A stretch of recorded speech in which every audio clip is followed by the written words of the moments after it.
घर बैठकर अपने मोबाइल फोन से मात्र 20 रुपए में महीने के जितने भी चाहे 1 लाख 2 लाख 3 लाख जितने भी चाहे आप महीने कमा सकते हैं। जी तो एप्पल के 3 शानदार प्रोडक्ट्स। फर्स्ट प्राइस में मिलेगा आईफोन 15, सेकंड में आईपैड और थर्ड में एप्पल वॉच ₹1 में और साथ में 5000 रुपए का बोनस भी। आपने अपने favourite influencer, so called influencer के मुंह से ये तो कहते सुना ही होगा। अब आप भी मेरी तरह अपने स्मार्टफोन पे सिर्फ 15 से 20 मिनट गेम्स खेल के 20 से 25 हजार रुपए महीना इजिली कमा सकते हैं। अगर तुम्हें भी इनाम चाहिए तो विंजो डाउनलोड करो। भरोसे की दिक्कत नहीं है, इस पे पहले से 7 करोड़ से ज्यादा लोग 100 से भी ज्यादा गेम्स खेलकर मर्सिडीज बेंज जैसी गाड़ियां जीत रहे हैं, वरना कैश प्राइजेस तो है ही। तो आज की वीडियो में हम करने वाले जायंट मिस्ट्री व्हील चैलेंज, जो जीत के जाने वाले यहाँ से लाखों रुपए के सामान आए मैकबुक। देखो, प्रमोशन करना कोई गलत नहीं है, लेकिन there is a fine line between ethical and unethical promotion. और ये इन्फ्लुएंसर्स तो कुछ भी नहीं है, ऐसे बड़े बड़े सेलिब्रिटीज भी इन बैटिंग एप्लीकेशंस को प्रमोट करके अपनी भोली जनता को बेवकूफ बना रहे हैं। माई 11 साइकिल पे सेकंड प्राइस ही 1 करोड़ है, तो फर्स्ट प्राइस क्या होगा? और ऐसा मैं नहीं कह रहा, और ये बात एक डिटेल रिपोर्ट में निकल के आई है जो कि ACI ने प्रिपेयर की है। इन्होंने पिछले 1 साल में 8000 एड्स का एनालिसिस किया है, जिसमें सेलिब्रिटीज एंड इन्फ्लुएंसर्स दोनों ने ही खूब वायलेशन किए हैं, और इसकी एक लंबी चौड़ी लिस्ट निकल के आई है।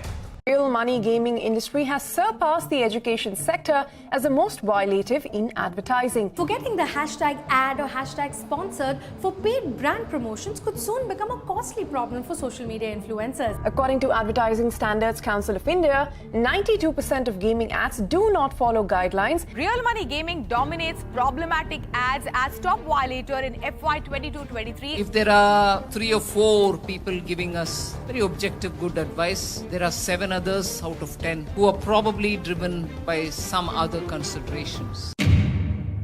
देखो, इस वीडियो की कहानी बड़ी सिंपल सी है। ये कहानी है एड्स की, वो नॉर्मल वाले एड्स नहीं जो आप न्यूज़पेपर, टेलीविजन और रेडियो और इवन यूट्यूब वीडियो की स्टार्टिंग में जिन एड्स को आप स्किप कर देते हो, क्योंकि वहां पर तो आपको पता होता है कि एक एड्स है। लेकिन क्या हो अगर आपको पता ही ना चले कि जो चीज आप देख रहे हो वो एक एड है। वह सोशल मीडिया में ये काफी होता है। आपने बहुत बार देखा होगा कि आप किसी क्रिएटर की वीडियो देख रहे होते हो एंड अचानक से वो क्रिएटर एक ब्रांड के बारे में बात करने लगता है और उसी प्रोडक्ट को वो डिस्क्रिप्शन बॉक्स में भी डाल देता है। इन मोस्ट केसेस ऐसा करने के लिए उस क्रिएटर को उस ब्रांड से पैसे मिलते हैं, और यही होता है इन्फ्लुएंसर मार्केटिंग। इसका एक सही तरीका ये भी होता है कि क्रिएटर आपको ये बताए कि एक स्पॉन्सर वीडियो है। यूट्यूब और इंस्टाग्राम पर वीडियो अपलोड करते टाइम एक बटन आता है पेड प्रमोशन का, उसे एनेबल कर दें।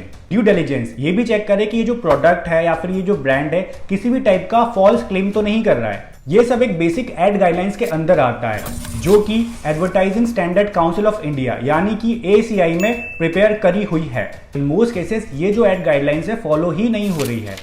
ACI ने अपनी खुद की रिपोर्ट में ये बताया है, ऐसी 257 इन्फ्लुएंसर्स की लिस्ट निकल के आई है जिन्होंने पिछले 1 साल में इसी टाइप के एड वायलेशन करके अपनी भोली जनता को, ऑडियंस को मिसलीड किया है।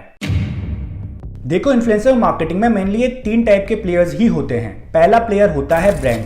ये वो कंपनी है जिसने अपना प्रोडक्ट सेल करना है। आपने यूट्यूब पर देखा होगा financial products, fantasy gaming, education course, health care products, ये सब कुछ मेन टाइप के प्रोडक्ट्स हैं जो ज़्यादा इस तरीके से खुद को प्रमोट करते हैं। दूसरा प्लेयर आता है एजेंसी।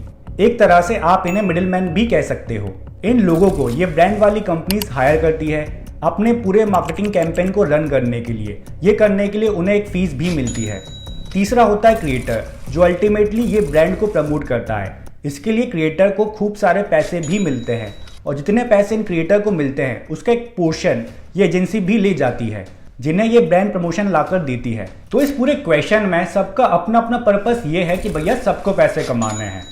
ब्रांड को प्रमोशन करके नए कस्टमर्स मिल जाते हैं, यानी कि आप लोग। एजेंसी को इस डील को पूरा करवाने के लिए अपना कट मिल जाता है, और क्रिएटर को इस डील को प्रमोट करने के अच्छे पैसे मिल जाते हैं। ऐसे में जो एक एथिकल क्रिएटर है वो कोई भी प्रोडक्ट को प्रमोट करने से पहले उसे अच्छे से जांचता है, परखता है और खराब ब्रांड्स को रिजेक्ट कर देता है। एंड अगर कोई प्रोडक्ट प्रमोट भी कर रहा होता है तो अपनी ऑडियंस को बता देता है कि भैया एक स्पॉन्सर्ड वीडियो है, पेड प्रमोशन है। अच्छे ब्रांड्स को भी ये करने में कोई प्रॉब्लम नहीं होती है, और अच्छी एजेंसी भी सिर्फ अच्छे ब्रांड्स को ही प्रमोट करती है।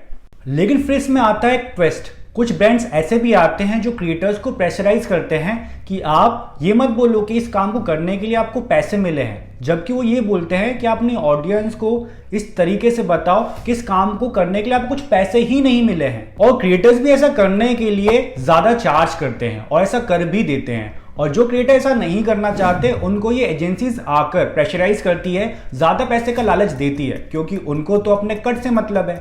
और ऐसा करवाने वाले कुछ अच्छे ब्रांड्स भी होते हैं, लेकिन वहां पर इतनी प्रॉब्लम नहीं होती है। लेकिन कुछ ऐसे ब्रांड्स भी होते हैं जिन्हें पता है कि उनका प्रोडक्ट बहुत ज्यादा खराब है, बेकार है, और ऐसा करने से जो ऑडियंस है उनका नुकसान हो सकता है, लेकिन फिर भी वो क्रिएटर्स को प्रेशराइज करके उनको एक्स्ट्रा पैसे देके ये प्रोडक्ट्स प्रमोट करवा देते हैं, क्योंकि उन्हें ये पता है कि ये क्रिएटर उन्हें नए कस्टमर्स ला के देगा जिनसे वो काफी ज्यादा पैसा वसूल कर सकते हैं। बस यही सारा खेल है जहां पर गाइडलाइंस का वायलेशन होता है, जब क्रिएटर्स अपनी ऑडियंस से झूठ बोलने लग जाते हैं कि ये कोई पेड प्रमोशन नहीं है। लेकिन जब हार्मफुल ब्रांड्स इस तरीके से अपने प्रोडक्ट्स को प्रमोट करते हैं तो ये ऑडियंस के साथ सीधा सीधा एक डायरेक्ट स्कैम हो जाता है।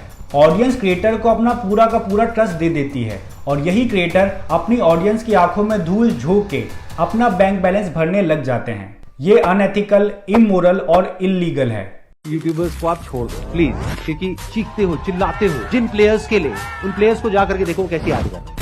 तो बेचारे यूट्यूबर्स की क्या बात कर रहे हो, वो तो बहुत ही छोटे लेवल पे ऑपरेट कर रहे हैं। अगर उनको कोई 5-10 लाख रुपए भी देगा तो बोलना पड़ जाएगा, जो भी आगे से बोलने के लिए कहा जाएगा। उनके पास में इतना टाइम नहीं है कि वो रिसर्च करने बैठे। और इस वीडियो को खत्म करने से पहले मैं क्रिएटर्स के लिए 2 बात भी कहना चाहूंगा कि देखो, क्रिएटर की एक मॉरल रिस्पॉन्सिबिलिटी बनती है जब बहुत सारे लोग उन्हें फॉलो करते हैं। और कोई भी अच्छा क्रिएटर कभी भी अपनी ऑडियंस की आंखों में धूल झोंक के अपना बैंक बैलेंस भरने के लिए कभी भी कोई ब्रांड को, जो कि उसकी ऑडियंस का नुकसान करवा सकते हैं, ऐसे फालतू के ब्रांड को प्रमोट नहीं करेगा। तो भाई, कोई भी चीज़ प्रमोट करने से पहले उस प्रोडक्ट को पहले खुद यूज़ करके देख लो। यूज़ नहीं कर सकते तो उस प्रोडक्ट के ऑनलाइन रिव्यूज़ जाके चेक कर लो, कंपनी कैसी है चेक कर लो, प्रोडक्ट कैसा है ये भी चेक कर लो। और ये सब करने के बाद भी अगर कुछ प्रमोट कर रहे हो तो अपनी ऑडियंस को ये तो बता दो कि एक स्पॉन्सर्ड वीडियो है, क्योंकि भैया आप ही की ऑडियंस है, आपके ऊपर ट्रस्ट करती है। तो अगर अपनी ऑडियंस को बता दो कि एक स्पॉन्सर्ड वीडियो है तो वहाँ पे आपकी ऑडियंस के लिए आपका ट्रस्ट और ज़्यादा बढ़ जाएगा। तो हमेशा अपनी ऑडियंस के साथ ट्रांसपेरेंट रहो। पैसा कमाने के लिए कभी भी किसी भी ऐसे खराब प्रोडक्ट को रिकमेंड मत करना जिससे कि आपकी ऑडियंस का नुकसान हो सकता है। अदरवाइज आप भी इन क्रिएटर्स की तरह एक दिन बहुत सारा पैसा कमा लोगे, थोड़े टाइम के लिए फेम भी ले आओगे, लेकिन जब ऑडियंस को सच्चाई पता चलेगी तो इन्हीं क्रिएटर्स की तरह गालियां खाने के लिए भी तैयार रहना। और अगर आपको लग रहा है कि मैं कुछ गलत कह रहा हूं तो एज एन ऑडियंस आप इस वीडियो के नीचे कमेंट्स कर सकते हो। और अगर आप इसी टाइप की वीडियोस को देखने में इंटरेस्टेड हो तो अभी आप हर्ष नाहर को सब्सक्राइब कर सकते हो।